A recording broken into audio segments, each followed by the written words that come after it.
எல்லாருக்கும் வணக்கம். ரென்னா வீட்டு சமையலில் இன்றைக்கி ரொம்ப சுவையான குழந்தைங்களுக்கு ரொம்ப பிடிச்ச மாதிரி காளான் 65 தான் பார்க்க போகிறோம். மழை நேரத்தில் நம்ம பொரித்து கொடுத்தோமா குழந்தைங்க ரொம்ப விரும்பி சாப்பிடுவாங்க. பொரிக்க காலியாகிடும். ரொம்ப சூப்பராக இருக்கும்.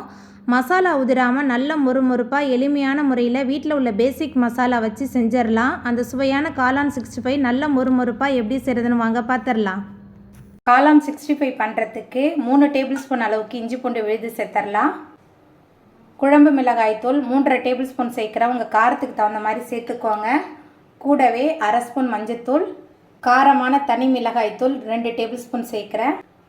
65க்கு தேவையான அளவுக்கு உப்பு. இது கூடவே நம்ம சுத்தம் பண்ணி வச்சுருக்கிற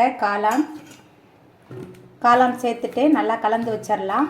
தண்ணி எதுவுமே சேர்க்க வேணாம், ஏன்னா காளான்லேயே தண்ணி விடும். நம்ம சேர்த்த காளான் மசாலா எல்லாமே சேர்ந்து நல்லா கலந்துருச்சு. இது கூடவே 4 டேபிள் ஸ்பூன் அரிசி மாவு, கூடவே 4 டேபிள் ஸ்பூன் சோள மாவு சேர்த்துக்கலாம். அரிசி மாவு சோள மாவு சேர்த்துட்டு நல்லா கலந்து வச்சிடலாம்.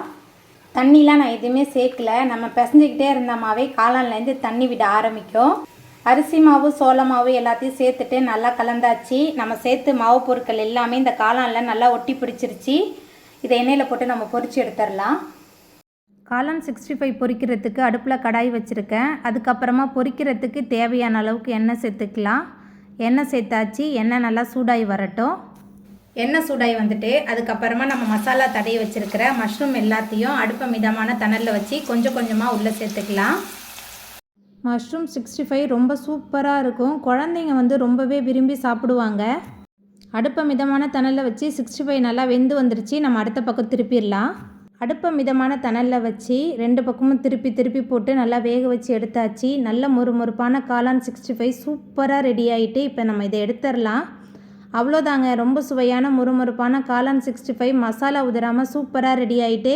இந்த ருசியான காளான் 65 நீங்களும் உங்கள் வீட்டில் செஞ்சு பாருங்கள். இந்த வீடியோ உங்களுக்கு பிடிச்சிருந்தா லைக் பண்ணுங்கள், ஷேர் பண்ணுங்கள், கமெண்ட் பண்ணுங்கள், சப்ஸ்கிரைப் பண்ணுங்கள். அப்படியே பக்கத்தில் உள்ள பெல் பட்டனையும் கிளிக் பண்ணிடுங்க. தேங்க்யூ.